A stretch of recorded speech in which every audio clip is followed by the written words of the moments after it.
Okay hello guys. तो मेरा नाम मोहित चौधरी है। मैं आशा करता हूँ आपकी तैयारी एकदम सही चल रही होगी, सही ट्रैक पे कंसिस्टेंट है आप अपनी तैयारी के साथ। और ये मैं जीके की स्ट्रेटजी लेके आया हूँ 2023 के लिए, क्योंकि अभी सीजीएल का एग्ज़ाम बहुत आने ही वाला है। टाइम ज़्यादा नहीं है, हमें लगता है टाइम बहुत ज़्यादा है, पर टाइम फ्लाइज। आपको पता भी नहीं चलेगा कि टाइम कब चला जाएगा और आप सोचते रहेंगे कि अभी आपका जीके पोर्शन प्रिपेयर नहीं है। तो मैं अपनी स्ट्रेटजी के साथ आया हूँ जो मैंने फॉलो किया था, और मैं अपना बैकग्राउंड भी बता दूंगा कि जीके में मेरा कहीं ना कहीं वो थोड़ा बहुत उसकी प्रिपरेशन भी कहीं ना कहीं मेरे को सपोर्ट करा है। मैंने भले ही वो कोर्स नहीं पढ़ा होगा कुछ भी, मतलब ऐसा, पर मैं आपको बताता हूँ। थोड़ा अगली स्लाइड में चलते हैं। ये है मेरा स्कोर। आप मेरा सीजीएल के देखो, जो भी मैंने दिया था अभी 2022 में पेपर, मैंने जैसे सीपीओ का दिया था, तो सीपीओ मेरा 34.5 स्कोर था। सीजीएल के प्री में 35 था और सीजीएल मेंस में 56 था।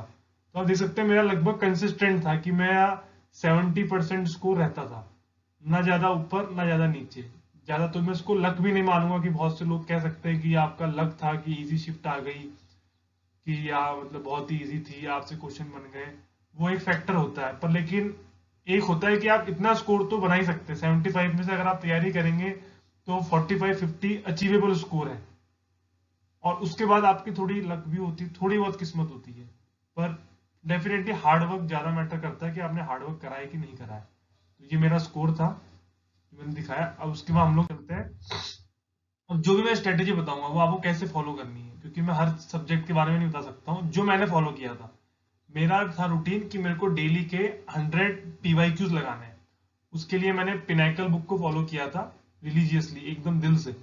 पिनाकल को डेली 100 पीवाईक्यूज, लाइक 50 एक सब्जेक्ट के होंगे तो 50 सेकंड सब्जेक्ट के होंगे, 50-50 अलग अलग दोनों, ताकि क्या एक पैरेलली चले। अगर आप एक की थ्योरी पढ़ रहे हैं तो आप एक के एमसीक्यू लगाने, भले ही आपको उसमें कुछ ना आता हो, पर आप एमसीक्यू लगाएंगे तो आपका गो थ्रू हो जाएगा। क्योंकि अगर आपने एक चैप्टर के एमसीक्यू लगा लिए, फिर जब जब आप नेक्स्ट टाइम उस चैप्टर को पढ़ोगे, तो आपको जब कोई भी सोर्स से पढ़ोगे तो आपको दिखेगा कि हाँ यार ये इंपॉर्टेंट है, इस पे एमसीक्यू आ रखा है, तो इस पे मेरा ज्यादा फोकस होना चाहिए। कोई भी जैसे कुछ भी हो सकता है, लाइक अलाउद्दीन खिलजी का एक सवाल था 6 मैच में शहनाई मंडी का, तो वो कहीं ना कहीं एमसीक्यू में मैंने देखा था, और साथ में लूसेंट में वो बहुत क्लियरली मेंशन है। जब आप अलाउद्दीन खिलजी देखेंगे तो शहनाई मंडी, मुस्तक राज, रेवेन्यू कलेक्शन ऑफिसर, ये सब चीजें। तो जब आप कंटिन्यूअसली करेंगे ना, जब ये पीवाईक्यू के साथ थ्योरी थ्योरी पीवाईक्यू, जब ये कंसिस्टेंटली करेंगे एक के बाद एक रिपीटेशन पे चलेंगे, तो डेफिनेटली आपको होगा, मदद होगी, आप ऑप्शन एलिमिनेट कर पाएंगे, आपका दिमाग चलेगा थोड़ा अच्छा खासा। और ये आपको कंसिस्टेंटली फॉलो करना है टिल मेंस। चाहे बीच में आपका सीएचएसएल आ जाए, चाहे सीजीएल का प्री आ जाए, तो आपको अपनी कंसिस्टेंसी ब्रेक नहीं करनी है। कि आप सोचे कि सीजीएल का प्री आ गया, जल्दी जल्दी हम लोग करंट अफेयर निपटा देते हैं, मतलब घास काट दोगे आप सिलेबस की। तो आप सिलेबस की अगर घास काटोगे तो आपके नंबर भी कटेंगे, क्योंकि आपको टारगेट करना है मेंस को। Pre just qualifying, pre qualify हो जाएगा आराम से। प्री क्वालिफाई करना बहुत बड़ी बात नहीं है, एक्सेप्ट आप डबल एओ और जेएसओ को टारगेट नहीं कर रहे हैं। नॉर्मल पोस्ट के लिए बताऊं तो प्री क्वालिफाई हो जाएगा इजीली, और वैकेंसी भी है ऐसा बता रहे लोग। और अगला मैंने मॉक्स, जो भी मैंने मॉक्स दिए, लाइक मैंने 100 मॉक्स दिए थे प्री के। और मैंने जीके के क्वेश्चन के लिए अलग से सेपरेट नोटबुक मेंटेन रख रखी थी, कि जिसमें मैं हर एक अपने क्वेश्चन को नोट करके रखता था कि हाँ भाई ये इंपॉर्टेंट है। ऐसे वन लाइनर फॉर्मेट में, one liner, only one liner, no theory no explanation, only in one liner format, बस। और इसको मैं हर रिवीजन करता था संडे को, कि ये कॉपी को गो थ्रू करना है।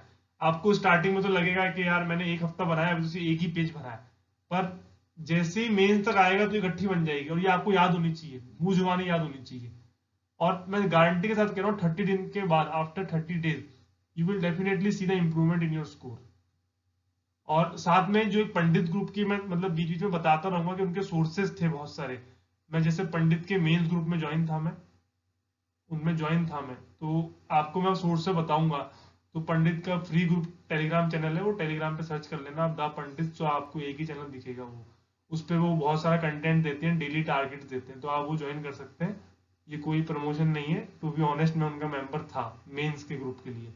और जैसे कि मैंने मॉक का मैं आपको बताऊं, जो मैंने कॉपी बनाई थी, तो इस कॉपी में देखो मैंने बहुत सी चीजें ऐसे नोट कर रखी थी। जैसे आप देख सकते हैं कि ये आपको दिखेगा नहीं, थोड़ा कैमरा ऐसा ही लैपटॉप से बना रहा हूँ, तो बहुत मतलब ऐसे पन्ने भर गए थे।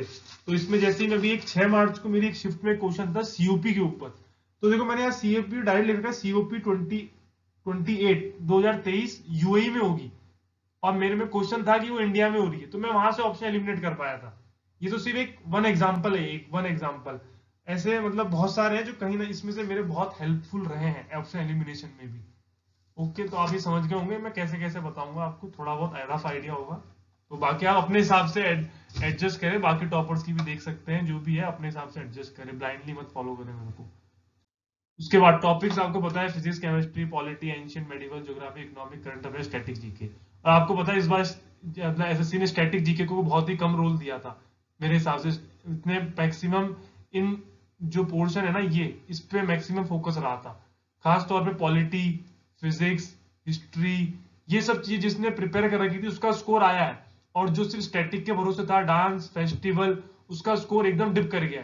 वन ऑफ माई फ्रेंड, उसका स्कोर जीके में ही 75 में से 11 नंबर आया, 10 या 11 नंबर। तो आप सोच सकते हैं कि कितना वो लीड रह गया। मेरे जहां 56 है, मैं उससे 45 नंबर की लीड तो मैंने जीके में ले ली।